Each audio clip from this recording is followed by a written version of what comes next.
அடுத்த நாள் காலை தமிழ்நாடு வழக்கம் போலதான் இருந்தது. மழை நின்று சாலைகள் மீண்டும் பரபரப்பாகின. நேற்றிரவு நடந்த ஆம்புலன்ஸ் விஷயம் சாதாரண ஆக்சிடென்ட்னு சொல்லி மக்கள் மறந்துட்டாங்க.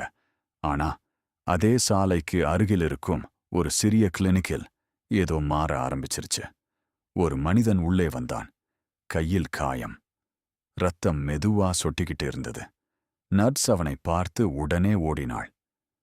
நாய் கடிச்சுதான்னு கேட்டாள். அவன் பதில் சொல்லல. அவள மட்டும் பார்த்துக்கிட்டே நின்றான். அவன் கண்கள் சரியில்ல, வெறுமை, உயிரே இல்லாத மாதிரி.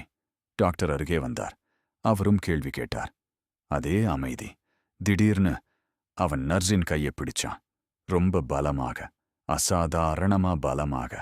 அடுத்த நொடியில் அவன் அவளை கடித்தான். ஒரு பெரிய கத்தல். கிளினிக் முழுக்க கலக்கம். மக்கள் வெளியே ஓடினார்கள்.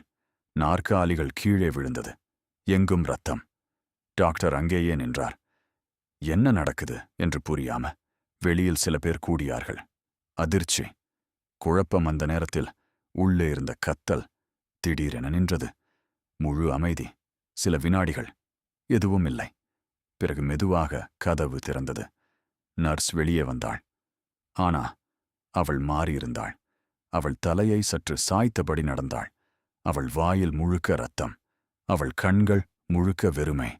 அவள் பின்னால் மற்ற காலடி சத்தங்கள். ஒன்றில்ல, பல. வெளியில் இருந்தவர்கள் மெதுவாக பின் சென்றார்கள். பயம் அவர்கள் முகத்தில் தெரிந்தது.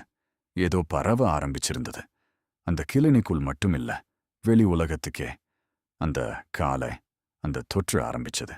இந்த மாதிரி ஹாரர் வீடியோஸ்க்கு சேனலுக்கு சப்ஸ்கிரைப் பண்ணுங்க.